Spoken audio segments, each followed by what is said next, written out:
아멘. 할렐루야. 우리 하나님께 박수로 영광 올려드립니다. 같이 한번 기도하겠습니다. 하나님 감사합니다. 우리 샤론 찬양대의 귀한 찬양을 하나님께서 흠양하시고 영광 받으시옵소서. 아멘으로 화답하는 우리 모든 성도들의 우리 마음도 하나님께서 연락하여 주옵시고, 또 번제물 올려드리는 노민서 노연서 주님께서 지키시고 인도하여 주옵소서. 오늘 이 시간 주의 말씀을 나눌 때 성령 하나님께서 우리에게 충만해 주시고 들을 길을 허락하여 주옵소서. 감사함이 예수님의 이름으로 기도합니다.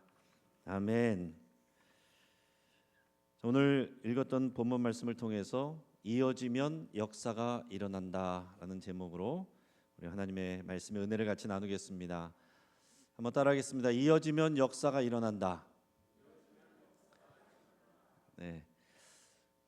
여러분들이 저를 보실 때 제가 부유하게 자랐을 것 같아요? 아니면 가난하게 자랐을 것 같아요? 부유하게 자랐을 것 같아요? 감사합니다. 저는 가난하게 살았어요. 가난하게 살아서 뭐 부자로 산 기억이 없습니다. 그래서 어릴 때는 판잣집이 있는, 담벼락에 판자가 있는 그런 데 이제 새들어 사는 기억이 있고, 거기 이제 마당에서 막 그 펌프질하는, 씻으려면은 마당에서 공동으로 쓰는, 거기서 이제 펌프물 막 이렇게 길어가지고 뭐 거기서 이제 머리도 감고 그랬던 기억도 있고, 뭐 전셋집에서 주인 눈치 보면서 이렇게 살았던 기억도 있고, 뭐 하여튼 그랬습니다. 그래도 뭐 그것 때문에 제가 뭐 힘들거나 그런 적은 없어요. 근데 부유한 적은 없습니다. 그래서 뭐 친구들처럼 뭐 나이키나 프로스펙스나 그런 거 신어본 적이 없어요. 다 이제 뭐 보세 신발을 신든지, 이제 뭐 브랜드가 없는 뭐 그런 거를 신든지 옷을 입든지, 뭐 대부분 뭐 그렇게 지냈습니다. 청소년 때 잠깐 빼놓고는 뭐 그런 게 전혀 부끄럽거나 힘들거나 하진 않았어요. 근데 제가 이제 부모님들께 말씀을 들으면 어떤 말씀을 듣냐면, 그때는 좀 마음이 흔들릴 때가 있는데, 그게 뭐냐면은 우리 할아버지 아버님은 그 지역에서, 광산 쪽에서 유명한 부자였다는 거예요. 광산 부자 이씨 하면은 굉장히 유명했다는 거예요. 그러면서 집도 엄청 대저택이었고, 그리고 뭐 100평이 넘는 집에다가 파란 잔디가 있는 그런 집이었다라고 이렇게 말씀을 하시는데, 그때는 마음이 흔들리고 힘이 들더라고요. 원래부터 그렇게 살았다 그러면 그런 줄 알겠는데, 옛날에는 그렇게 잘 살았는데 왜 우리 때는 이렇습니까? 이런 마음이 들면서 억울한 마음이 들기도 하고, 그때 잘 살던 게 이렇게 이어졌으면, 그때 이제 한국 전쟁 나고 또 피난 갔다 오고 또 친척 중에 누가 뭐 이것을 빼돌리고 이런 여러 가지 어려운 과정을 거치면서 그 가정과 가문의 부유함을 이어가지 못했다라는 얘기입니다. 그러니까 한마디로 말해서 이 말씀을 하는 이유는 뭐예요? 옛날에 왕년에 우리 엄청 잘 살았어. 의미가 없다라는 얘기예요. 그 후대에 못망 산다 이런 얘기죠. 여러분, 한국 교회도 그렇습니다. 왕년에 우리 한국 교회 잘 나갔어. 엄청 부흥했어. 교회 학교마다 아이들이 가득 찼고, 부흥회 할 때마다 사람들이 가득 찼어. 많은 교회들이 그런 얘기를 하는데, 그러면 지금은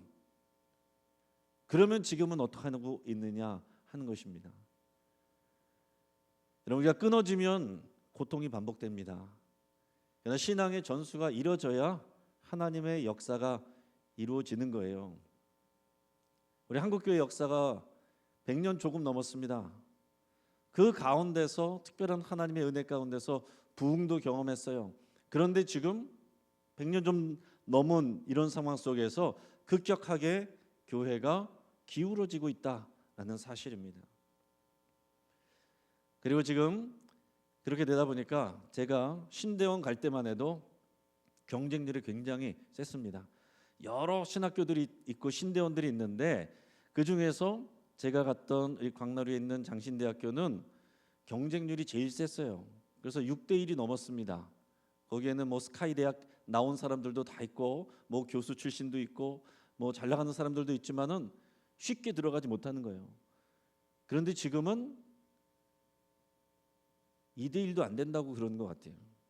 그러니까 다른 신학교들은 지방에 있는 신학교들은 미달인 경우들이 많아지고 있다라는 얘기입니다. 그러니까 젊은 사역자들, 젊은 교육자들, 목회자들이 점점 수급이 안 되는 거예요. 지금도 벌써 각 교회마다 부교육자를 모시는 게 어렵다는 얘기를 너무나도 많이 듣습니다. 사람이 없어요. 우리 가까운 교회, 우리 다른 교단에 있는 다른 교회 목사님들 얘기 들어보니까 교단이 다른데도 거기는 더한 거죠. 부목사님을 구하지를 못해가지고 1년 넘게 담임 목사님이 다 하고 있다라고 그런 얘기를 들었습니다. 우리 시찰 안에 있는 좀 멀리 있는 교회에서도 그 목사님도 그런 얘기 하시더라고요. 지금 부목사님이 나갔는데 구할 수가 없어가지고 지금 목사님이 다 이런 거 저런 거 신경 써야 돼서 지금 여유가 없다는 거예요. 다른 일을 할 여유가 없다는 것입니다. 저는 우리 교회에 그래도 지금 우리 전임 부목사님 3명 있는 것 너무나도 감사하게 생각합니다. 여러분 당연하게 생각할 일이 아니에요. 그래서 요즘에 담임 목사님들 그런 얘기 합니다. 있는 젊은 부목사님들 귀하게 여기고서 잘 모시라고 그런 얘기들도 농담처럼 합니다. 여러분 이게 전체적인 상황인 거예요. 우리 집안이 옛날에 부자였지만 한국전쟁 지나면서 가난해진 것처럼 한국교회에 대단한 부흥을 이루었지만 지금 어느 순간 100년이 좀 지나면서 이미 교회는 기울어지고 있다. 지금은 갈래길입니다. 이 코로나로 통해서 이 위기가 더 심해졌습니다. 이때 우리가 각성하고 치고 올라가든지 그대로 곤두박질하든지 당장 5년 후면은 각 교회마다 2가지로 나눠질 거예요. 그래서 오늘 우리가 이 말씀을 나눌 때에 정말 우리의 현실로서 여러분 깊이 잘 생각하시고 또 여러분의 각 가정도 생각해 보십시오. 제가 지난 주일에도 말씀 나눴지만은 우리 어르신 세대 정말 순교하는 세대였고 또 그 다음에 장년 세대 정말 새벽을 깨우고 집안에 제사를 없애고 온 가족을 보고만 그런 많은 간정이 있는 세대였습니다. 그러나 지금 그 자녀 세대인 부모님 세대 교회 지금 어디 있어요? 잘 안 나옵니다. 특히 코로나 때 자녀를 보호한다고 교회 안 나오는 게 습관이 된 학부모 세대가 얼마나 많은지 모릅니다. 그 자녀 세대들은 어떻게 되겠습니까? 그러니까 여러분 우리에게 있는 이 자녀 세대, 다음 세대 귀한 줄 아시고 당연하게 생각하면 안 된다는 거예요. 그래서 우리가 어떻게 하면은 이 세대에서 다음 세대로 신앙을 전수할 것인가, 이 사명을 잘 감당을 해야 됩니다. 여러분 이 생각 안 하고 그냥 지내면 저 때까지는 편하게 끝낼 수도 있어요. 그럼 하나님 앞에 가서 책망받을 겁니다. 그러니까 우리는 다음 세대에 대해서 우리에게 하나님이 책임을 물으실 거라는 것을 여러분 생각하셔야 됩니다. 그래서 우리가 지난주에 주일 설교 제목이 뭐였습니까? 끊어지면 반복됩니다 였어요. 그걸 풀어서 얘기하면 신앙의 전수가 끊어지면 고통의 시대가 반복됩니다 이런 말이었습니다. 올바른 신앙 전수가 이어져야 되는데 그 신앙이 다음 세대로 그 다음 세대로 이어져야 되는데 그게 끊어지면 고통의 시대가 반복된다라는 얘기입니다. 그래서 구약에서 쉐마 말씀의 하나님의 명령은 부지런히 내 자녀에게 그 신앙을 전수하라는 말씀이었어요.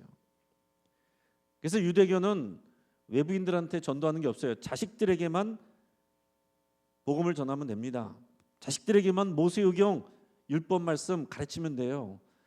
거기다가 이제는 예수님의 지상명령과 함께 우리는 우리 가족들에게로 이어감과 동시에 세계 여러 민족에까지 그 말씀을 전하는 그런 우리가 시대의 사명을 맡고 있다라는 얘기입니다. 그런데 한국교회가 선교하는 일을 열심히 하고 전도하는 일을 열심히 했는데 그런 부흥기를 겪으면서 선교 2위 국가 그리고 부흥하는 교회, 차고 넘치는 교회 그러는 가운데 어느 순간 가득히 있던 자녀 세대들이 빠져나가고 없다는 얘기예요.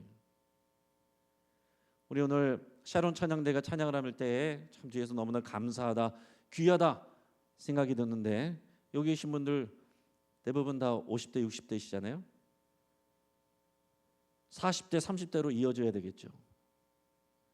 여러분 때로 끝난다면은 이어지지 않으면 끝나는 거 아니에요.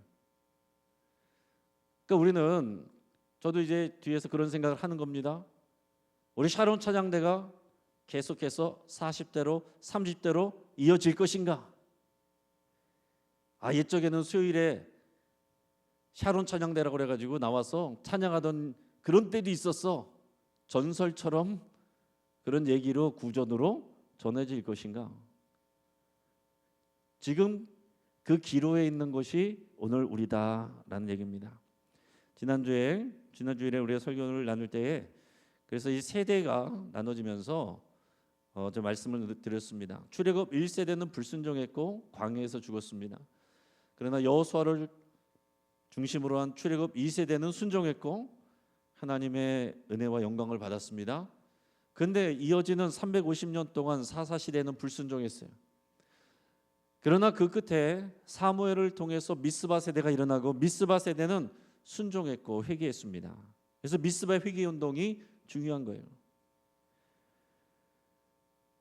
그래서 오늘 이렇게 다시 한번 말씀을 드립니다. 신앙의 전수가 끊어지면 고통이 반복됩니다. 그렇지만 신앙의 전수가 이어지면 하나님의 역사가 일어납니다. 할렐루야. 자, 오늘 우리가 읽은 본문 말씀은 신앙의 전수가 이어지는 그 모습을 우리에게 보여주고 있습니다.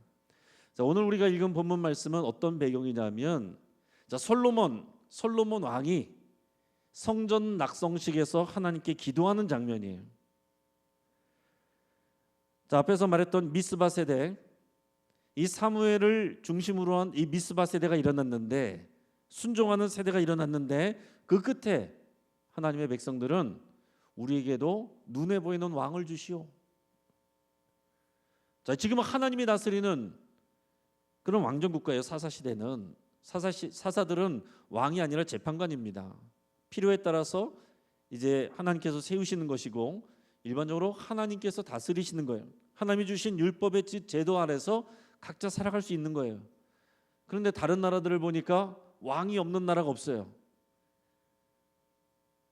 그래서 미스바 세대 끝에서 사람들이 우리에게도 왕을 주시오, 우리에게도 왕을 주시오, 이 왕과 제도를 주시오. 하나님이 계속 말씀하셨어요. 왕과 나라가 있으면 좋은 줄 아느냐?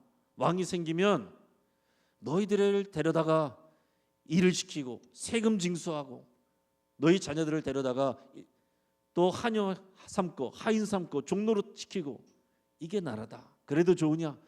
그랬는데도 백성들이 줬소. 그래가지고 하나님께서 져주셨어요. 그래서 이제 왕정 시대가 시작이 되는데, 처음에 누구에게 기름을 부어서 왕을 세웠습니까? 사울 왕. 처음에는 순수하고 겸손했습니다. 근데 왕이 되고 나니까 교만해졌어요. 하나님의 말씀에 순종하지 않았습니다. 그것이 몇 번 거듭되고 나서 하나님께서 사울을 버렸습니다. 그리고 누구에게 기름 부어요? 다윗에게, 아직도 어린 다윗에게 기름을 붓습니다. 다윗이 총 3번 기름 부음을 받아요. 어릴 때 사무엘을 통해서 한번 기름 부음 받고, 그 다음에 한참 도망자 생활을 하다가 이 유대 지역 유다 지파만의 왕이 됐는데 그때 한번 기름 부음을 받고, 그리고 마지막에는 온 이스라엘의 왕이 될 때 12지파의 장로들에게 기름 부음을 받습니다. 총 3번의 기름을 부음을 받으면서 다윗 왕이 잘했어요. 하나님께 사랑받았습니다. 하나님께서 예뻐하셨어요.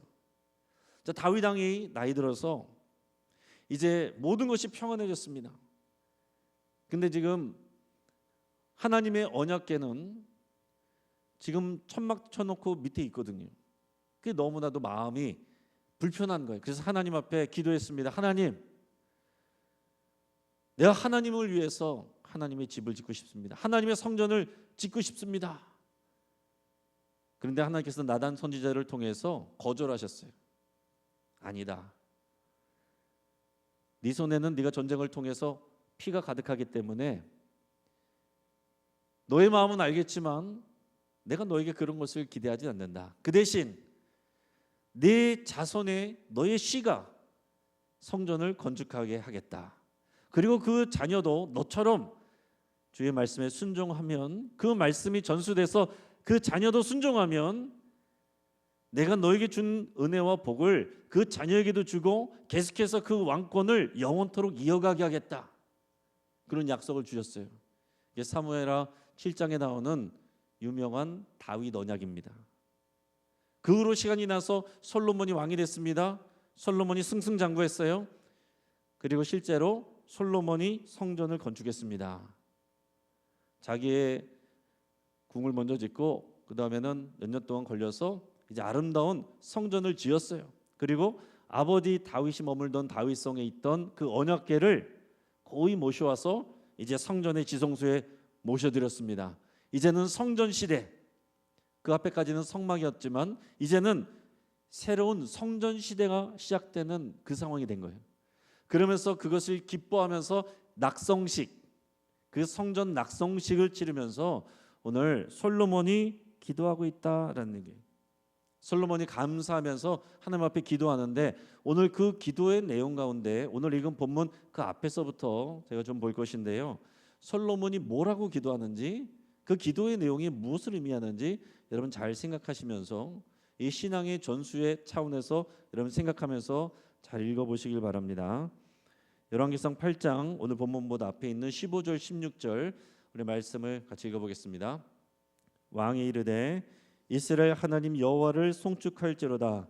여호와께서 그의 입으로 내 아버지 다윗에게 말씀하신 것을 이제 그의 손으로 이루셨도다. 이르시기를 내가 내 백성 이스라엘을 애굽에서 인도하여 낸 날부터 내 이름을 둘 만한 집을 건축하기 위하여 이스라엘 모든 지파 가운데에서 아무 성읍도 택하지 아니하고 다만 다윗을 택하여 내 백성 이스라엘을 다스리게 하였노라 하신지라. 아멘. 자, 여기서 우리가 주목해야 될 건 말씀 띄워놓고 잘 보세요. 16절에서 먼저 보면 앞에서 16절 앞부분에서 뭐라고 말합니까? 내가 내 백성 이스라엘을 애굽에서 인도하여 낸 날부터 이 집의 건축, 다윗을 통해서 복주고 이런 일들을 하나님이 계획하셨다라는 것을 고백하고 있어요. 자, 이게 무슨 얘기입니까? 이건 어디에 나오는 얘기예요? 출애굽기에 나온 얘기죠. 모세오경 안에 있는 출애굽기에 나오는 내용이에요. 여러분, 구약 시대에서 성경은 모세오경입니다. 하나님의 말씀, 하나님의 율례, 주의 말씀을 사랑한다는 것은 모세오경을 말하는 건데, 솔로몬이 이 모세오경의 출애굽 내용을 정확하게 알고 지금 믿음으로 고백하고 있다라는 게 중요한 거예요. 그리고 15절에서 뭐라 그랬냐면 여호와께서 그의 입으로 내 아버지 다윗에게 말씀하신 것을 이제 그의 손으로 이루셨도다. 그게 무슨 얘기예요? 방금 전에 제가 얘기했던 다윗 언약을 말하는 거예요. 하나님께서 내 아버지 다윗에게 언약하셨던 그 내용대로 지금 하나님이 내게 복을 주신 겁니다. 이걸 고백하는 거예요. 내가 잘나서가 아니라, 내가 좀 뛰어나서 그런 게 아니라, 하나님께서 내 아버지에게 약속해 주신 그 언약이 오늘 지금 성취됐습니다. 오늘 이 언약의 성취는 하나님께서 출애굽기 모세오경에서 이 애굽에서 우리 백성을, 이 민족을 데리고 나오시던 날부터 하나님이 작정하신 하나님의 계획입니다. 이걸 고백하는 거란 말이에요. 굉장한 겁니다, 여러분. 자, 그러면은 사무엘하 그 다윗 언약의 그때에 다윗이 그때 하나님과 어떤 말씀을 나눴는지, 어떤 말씀을 듣는지 우리 사무엘하 7장 12절 말씀 12절 13절 같이 읽어보겠습니다. 내 수완이 차서 내 조상들과 함께 누울 때에 내가 내 몸에서 내 씨를 내 뒤에 세워 그의 나라를 견고하게 하리라. 그는 내 이름을 위하여 집을 건축할 것이요 나는 그의 나라 왕위를 영원히 견고하게 하리라. 아멘. 이게 다윗 언약에 나오는 하나님의 약속입니다. 하나님의 이 약속이 수십 년 후에 솔로몬이 그대로 이것을 정확하게 기억하고 이 성전 낙성식에서 하나님께 고백한다는 얘기예요. 우리 하나님께서는 그 옛날에 애굽에서 우리 백성을, 우리 민족을 출애굽시키셨고, 그리고 내 아버지 다윗에게 약속하셨는데 그 약속이 오늘 이렇게 성취되었습니다. 이렇게 솔로몬이 고백하고 있다라는 얘기예요. 자, 이어서 오늘 본문의 부분에 왕상 열왕기상 8장 24절에서 26절까지를 또 같이 읽어보겠습니다. 주께서 주의 종 내 아버지 다윗에게 하신 말씀을 지키사 주의 입으로 말씀하신 것을 손으로 이루심이 오늘과 같으니이다. 이스라엘의 하나님 여호와여, 주께서 주의 종 내 아버지 다윗에게 말씀하시기를 내 자손이 자기 길을 삼가서 내가 내 앞에서 행한 것 같이 내 앞에서 행하기만 하면 내게서 나서 이스라엘의 왕위에 앉을 사람이 내 앞에서 끊어지지 아니하리라 하셨사오니 이제 다윗을 위하여 그 하신 말씀을 지키시옵소서. 그런즉 이스라엘의 하나님이여, 원하건대 주는 주의 종 내 아버지 다윗에게 하신 말씀이 확실하게 하옵소서. 아멘. 다윗이 하나님 앞에 기도하면서 하나님께서 내 아버지 다윗 왕에게 이렇게 말씀해 주셨잖아요. 성전 건축 짓게 하시겠다고 했는데 지금 이것이 이루어졌습니다. 그리고 그 다음에 하나님 뭐라고 그러셨어요?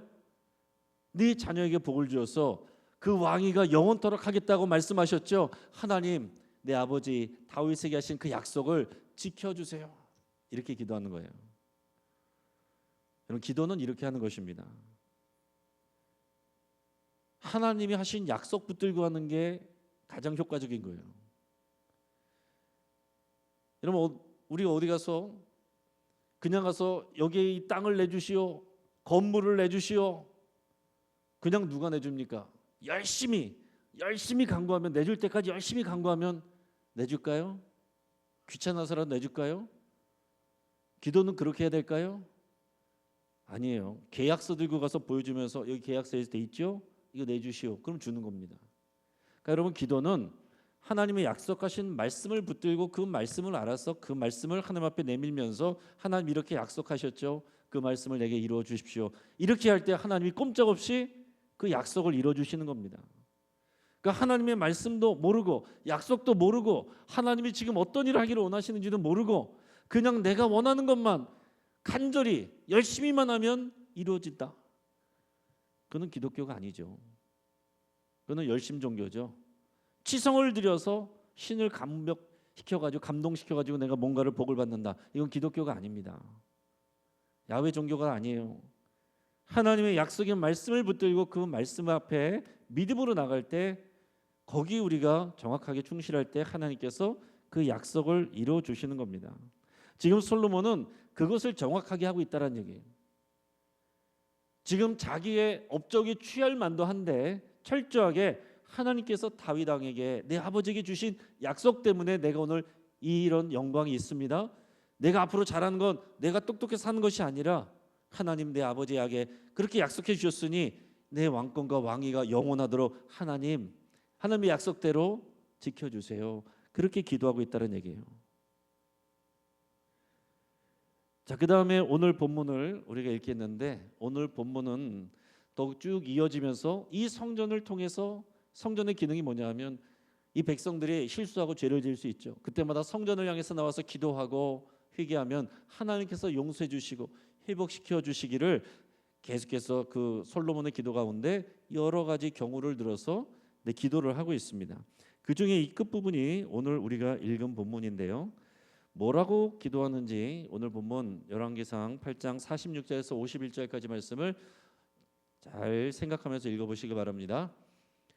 범죄하지 아니하는 사람이 없사오니 그들이 주께 범죄함으로 주께서 그들에게 진노하사 그들을 적국에게 넘기심에 적국이 그들을 사로잡아 원근을 막론하고 적국의 땅으로 끌어간 후에 그들이 사로잡혀간 땅에서 스스로 깨닫고 그 사로잡은 자의 땅에서 돌이켜 주께 간구하기를 우리가 범죄하여 반역을 행하며 악을 지었나이다 하며 자기를 사로잡아간 적국의 땅에서 온 마음과 온 뜻으로 주께 돌아와서 주께서 그들의 조상들에게 주신 땅 곧 주께서 택하신 성읍과 내가 주의 이름을 위하여 건축한 성전 있는 쪽을 향하여 주께 기도하거든 주는 계신 곳 하늘에서 그들의 기도와 간구를 들으시고 그들의 일을 돌아보시오며 주께 범죄한 백성을 용서하시며 주께 범한 그 모든 허물을 사하시고 그들을 사로잡아 간 자 앞에서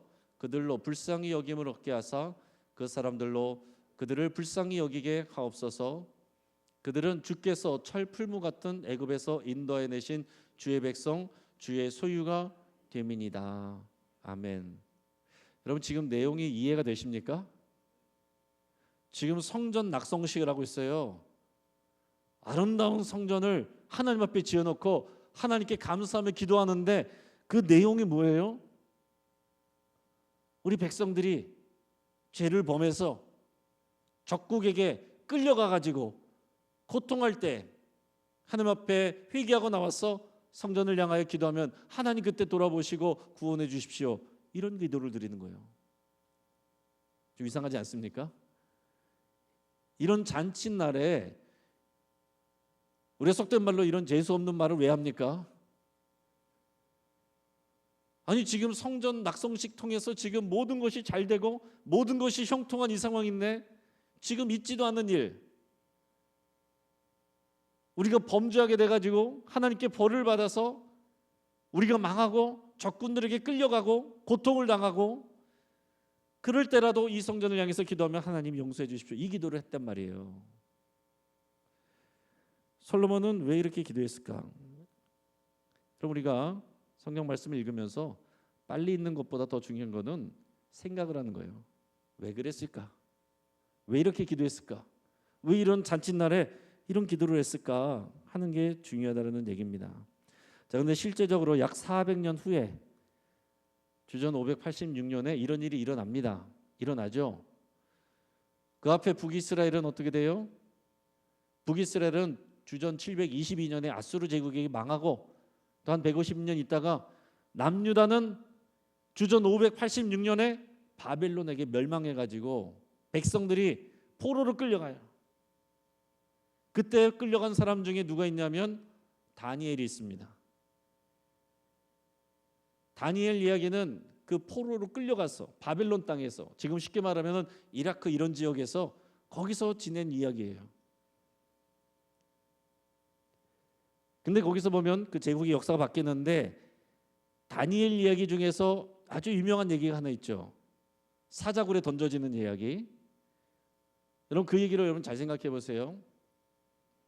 그때의 다니엘이 그 총리 중에서 아주 뛰어난 자였는데 이것을 시샘한 주변에 있는 사람들이 그 다니엘 몰래 그 왕에게 어떤 것을 얘기를 했냐면 왕 이외에 왕의 금신상을 만들어 놓고 그 외에 다른 곳에다가 절하거나 기도하면 사자굴에 다 던져버립시다. 이게 다니엘 잡아놓으려고 일부러 그렇게 한 것인데 다니엘을 사랑하는 왕임에도 불구하고 그 생각을 못했어요. 그래서 그래 도장을 콩 찍고 나서 보니까 아차 이건 다니엘을 잡으려고 하는구나. 근데 이미 벌써 도장을 찍어버렸기 때문에 어떻게 할 수가 없습니다. 근데 말씀해 보면 어떻게 다니엘서에 보면 뭐라고 돼 있어요? 다니엘이 그 조소의 왕이 도장을 찍은 것을 알고도 자기의 습관대로 자기 집에 올라가서 창문을 열고 예루살렘 쪽을 향해서 3번 동안 하루에 3번 감사 기도하였더라. 습관대로 감사하며 기도했더라. 그때 우리의 질문이 여기 있는 것입니다. 그때 다니엘이 왜 그렇게 무모했을까? 기도하는 거 괜찮은데 굳이 창문을 왜 열고서 기도를 했을까? 왜 예루살렘 쪽을 향해서 기도를 했을까라는 것입니다. 근데 그 조수에 그렇게 된 걸 알면 조금만 머리 쓸 수 있으면 문 닫고 기도하면 되잖아요. 기도하지 말라고 한 것도 아니고 문 닫고 기도하면 되잖아요. 근데 문을 열고서 굳이 예루살렘 성이 있는 쪽을 향해서 기도를 했단 말입니다. 왜 그랬냐는 거죠. 그게 오늘 읽은 솔로몬 낙성식에서 본문에 나오는 그 기도를 다니엘이 알고 있기 때문에 그런 거예요. 다니엘이 그랬다는 것입니다. 다니엘서 6장 10절 한번 같이 읽어보겠습니다.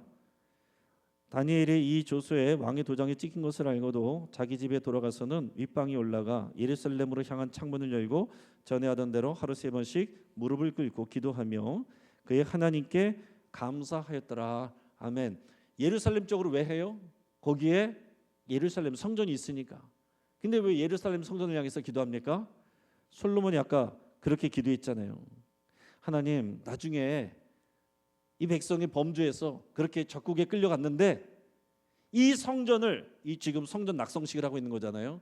이 성전을 향하여서 백성들이 회개하고 마음을 돌이켜 이 성전을 향하여 기도하면 하나님 그때 구원해 주십시오. 그렇게 기도했단 말이에요. 근데 약 400년이 지나서 400년 더 지나서 다니엘이 이것을 정확하게 기억하고 예루살렘 성전을 향해서 문을 열고 기도하는 겁니다. 관종이라서 문 열고 기도하는 게 아니에요. 시선 끌려고 그러는 게 아닙니다.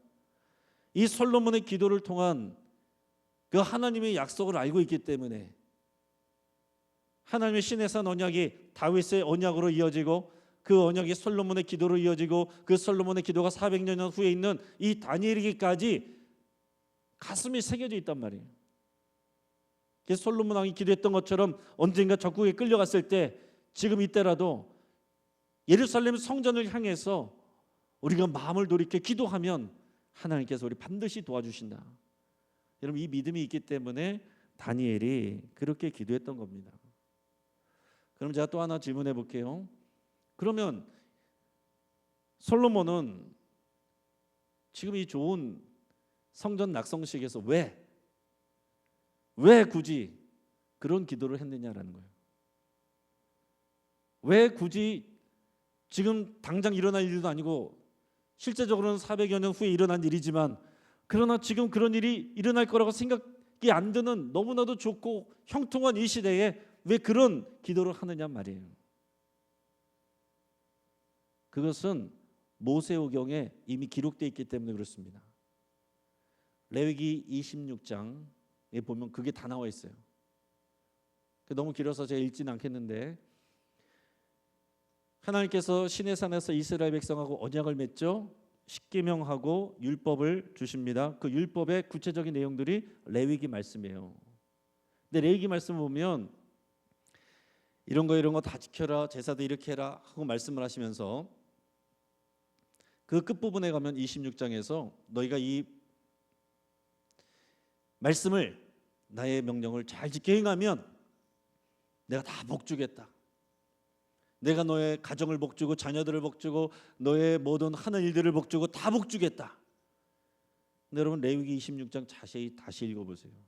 그러면 그 복주겠다는 말 뒤에 그러나 하는 말이 길게 나와요. 그러나 만일 너희가 마음을 돌이켜 이 명령과 말씀을 듣지 않고 계속해서 불순종하면 청종하지 아니하면 너희는 징계를 받을 것이다. 이렇게 나와 있어요. 근데 그게 단계가 있어요.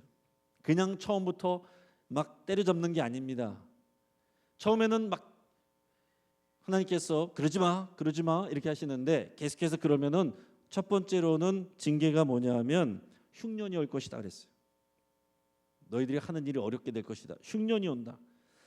그런데도 너희가 불순종하면 두 번째 단계는 수탈당하게 된다. 이웃 나라들에게 너희가 애써서 농사한 것을 빼앗기는 그런 고통을 당하게 된다. 근데 3단계가 있어요. 그런데도 불구하고 너희가 깨닫지 못하고 회개하지 못하고 계속해서 불순종하면 이방 민족이 너희들을 치고 너희들은 너희 땅을 빼앗겨서 이방 민족의 땅으로 끌려갈 것이다. 이게 레위기 26장에 이미 나와 있는 말씀입니다. 그러니까 솔로몬은 모세오경을 다윗으로부터 충분히 교육을 받았겠죠.